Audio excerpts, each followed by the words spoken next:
says it's true? Oh, all right, who says it's false? It is false. While there were multiple layers to be had, it actually only took about, on average, about 10 minutes. Because in spite of all the layers and fasteners, these clothes were designed in a way that your average able-bodied Victorian could do it all themselves. Although help, while less and less necessary as time progressed, would make it go much faster and be much appreciated. All right, statement 2, showers didn't exist yet, so everybody must have smelled. All right, who says true? Okay, who says false?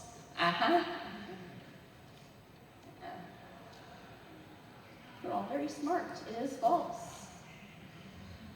While indoor plumbing was gradually making its way to all classes and areas, there were already other methods to be had, namely with the base layers. Any historical fashion expert will tell you that wearing such elaborate suits and dresses without the proper base layers is a very big no-no. In addition to maintaining structure and silhouette, they protected the outer clothes from sweat.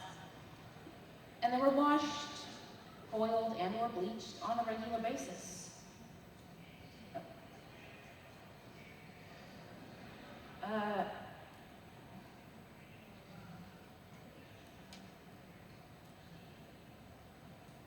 And as these were undergarments, no self-respecting gentleman would dare be seen in bare shirt sleeves, except in very casual settings.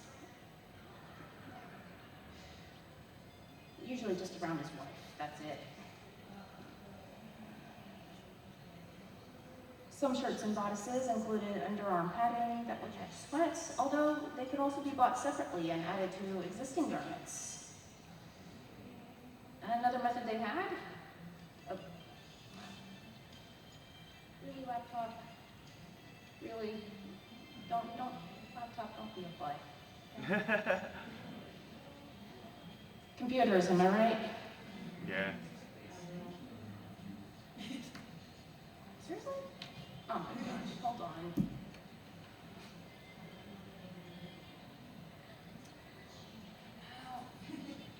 Oh no.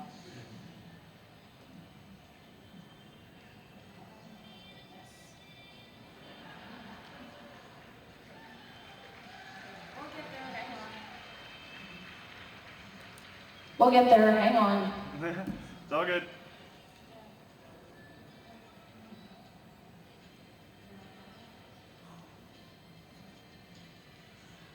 There.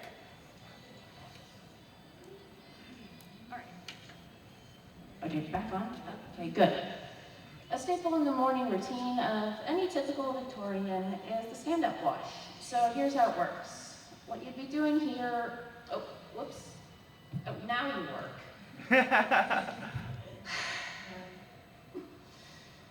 Anyway, what you're doing here is you're going to take your pitcher of hot water, and you will want hot water, trust me. Soap back then only worked best with hot. Try it with cold water all you want, but I warn you, your skin will feel rather slimy afterwards, and who's going to want that?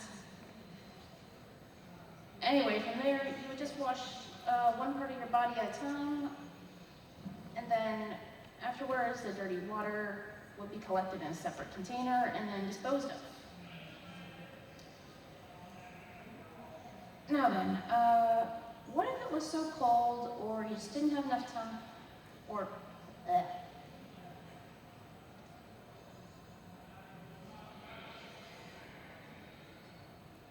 recalibrating? Right, so what if you didn't really have time to do a stand-up wash, or, you know, if it was so cold that you didn't want water touching you at all? Well, good news, there was another solution, and that would be the dry brush. Now, you'll see what I mean in a second, but what's ironic is that the flush brush did have a useful purpose: deep exfoliation. removing sweat and dead skin cells, and leaving the skin nice and smooth. Only smooth enough to get by for the day.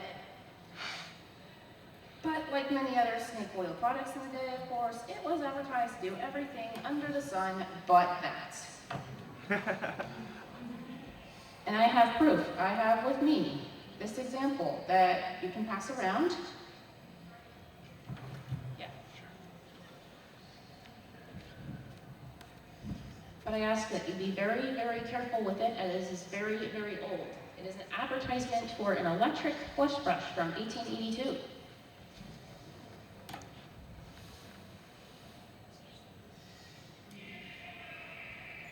If you could just raise your hand if you want to see it, I think that might be a little easier. And then Oh yeah, good idea. I'll kind of bring it around to everybody who wants to see it. I see we're really spread apart here, so.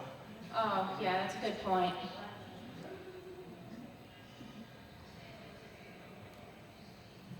All right, now that said, dry brushing is by no means a thing of the past. You can buy similar brushes today. Like this is the one I got. I got this one from Target for about $6. Just a little shopper tip for you there.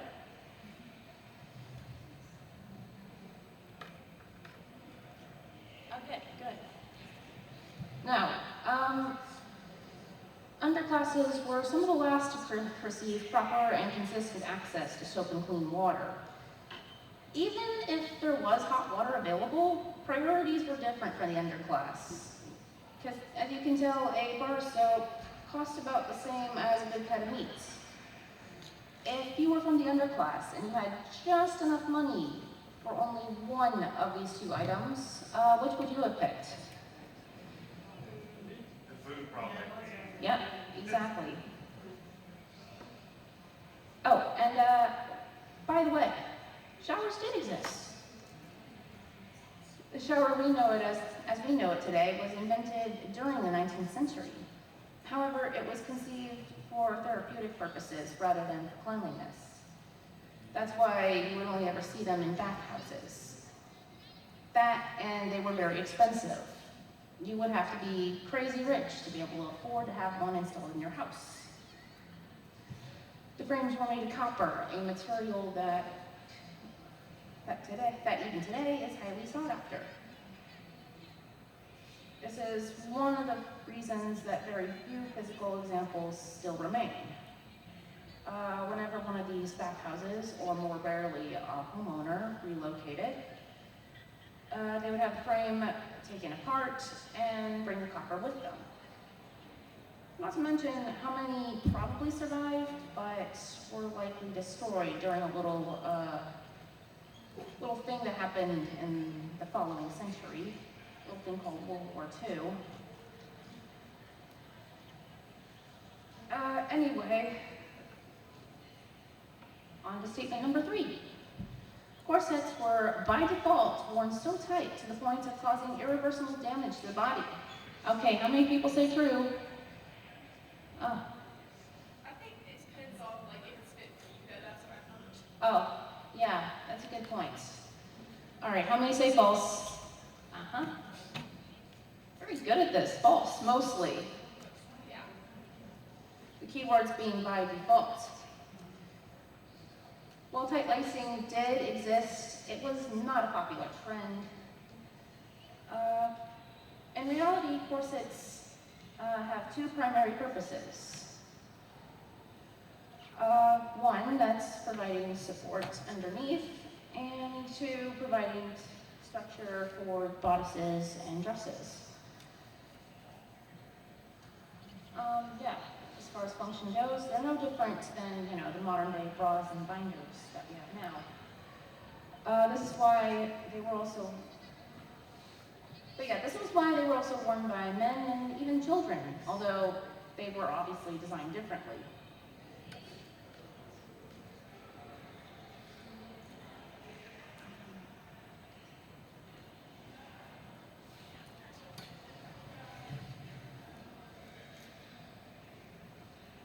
Now, besides that, I want you to look at these four lovely ladies here. Do you notice the pattern at all? Wait. Mm-hmm. But what else? The bustle. Mm-hmm. Yeah, whether a full-on hoop or a bustle, the structure of the skirts all had one thing in common. They all helped in creating the illusion of a narrow waist. See? Also, not all corsets were equal, as you said. Corsets made for working class women were going to be built much differently compared to those worn by their aristocratic counterparts. A working class corset would have a slightly more relaxed fit by comparison. The overall design would also change. The overall design would also change to keep up with the latest fashion trends. So you're going to see some variation between, 1860s, 1870s, 1880s, and so on.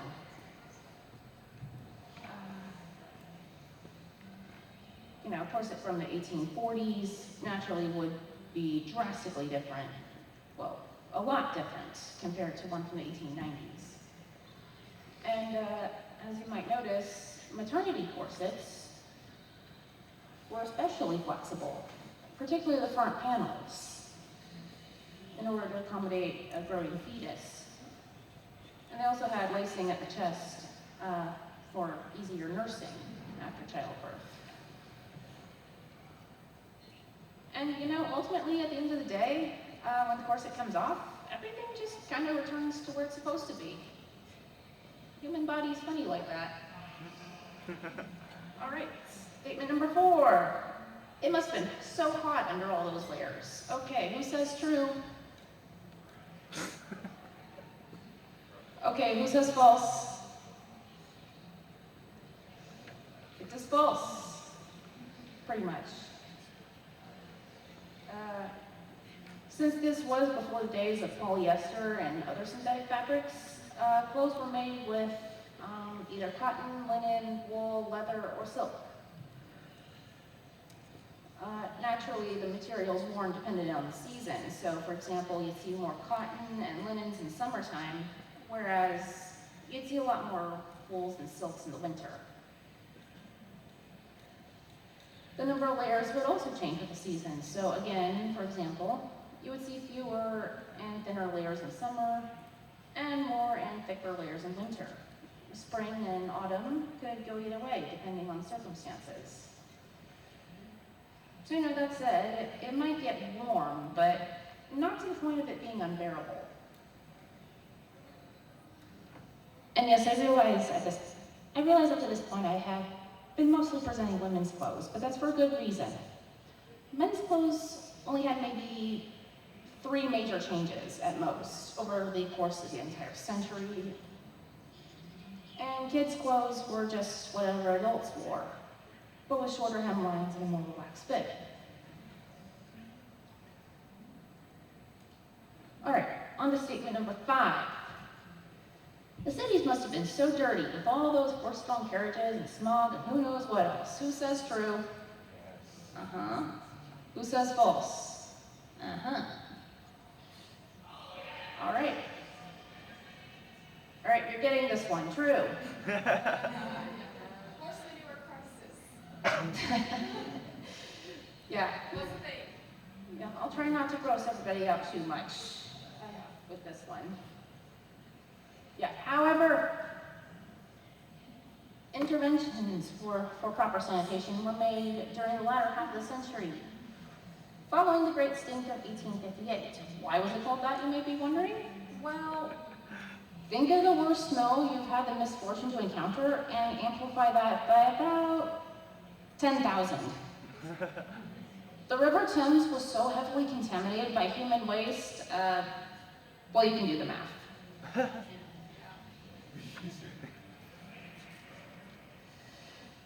It was then that London received its first real sewer system, designed and built by civil engineer Joseph Basil Jett.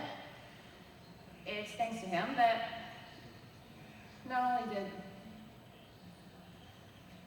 it's also thanks to him that outbreaks of cholera, typhoid, and typhus plummeted. So everybody say thank you. Thank you, Bethesda. Woo!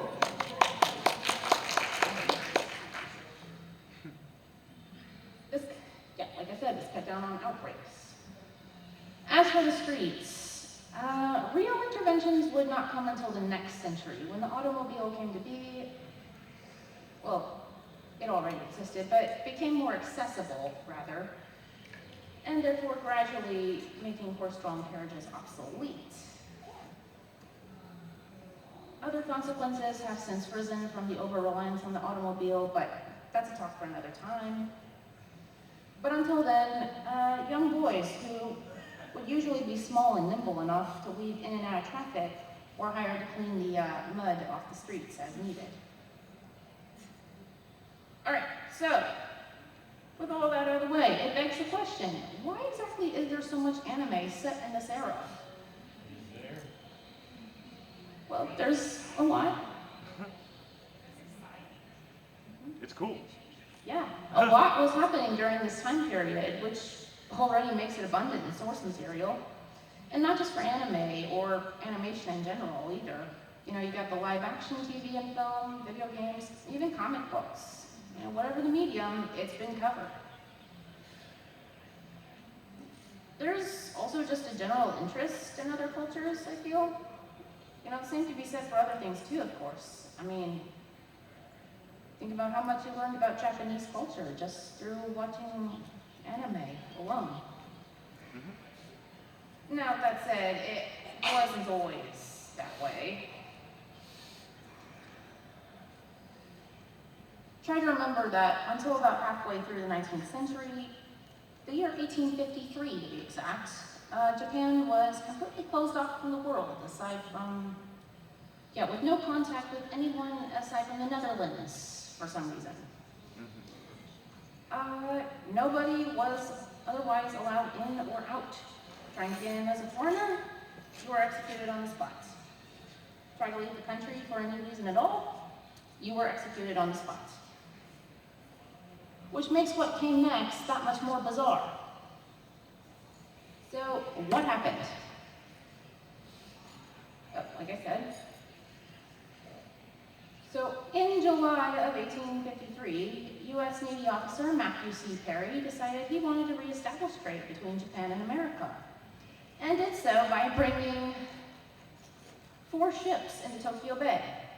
'Cause why be amicable when you can be aggressive, am I right? Anyway,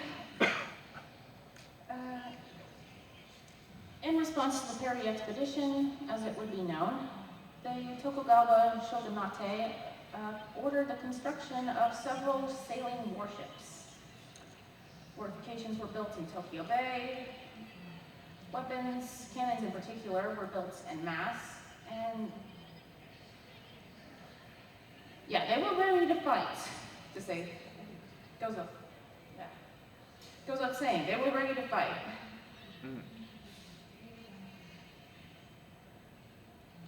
And the rest of the world was watching this going on, and they basically said, hey, we want in on this.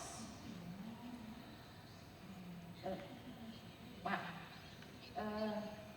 I've got a lot here.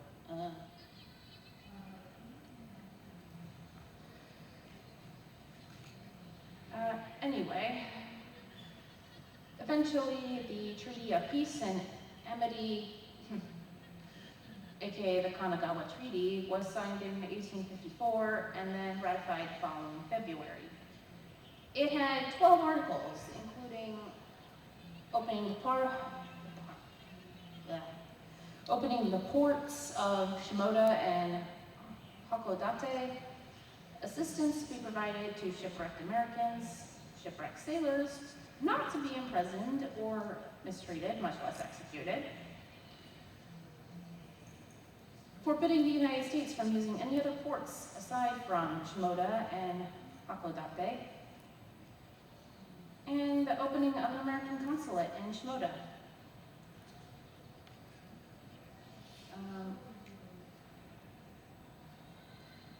And then later, the Treaty of Amity and Commerce was signed in 1858 and enforced beginning in mid-1859. its most important points were, and I probably put these out of, I probably still have the slides out of order now that I think about it. Oh no. Let me check.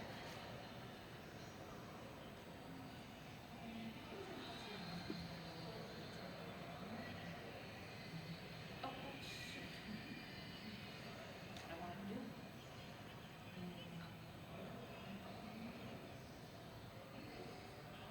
Yeah, no. Yeah. So yeah, and then what? Well, like I said, the Treaty of Amity and Commerce was signed in 1858 and then enforced in the following year. Its most important points were exchange of diplomatic agents, the opening of Edo, or modern-day Tokyo, Kobe, Nagasaki, Niigata, and Yokohama's ports to foreign trade, allowed U.S. citizens to live and trade in those ports, and basically anything was allowed except for opium, naturally. And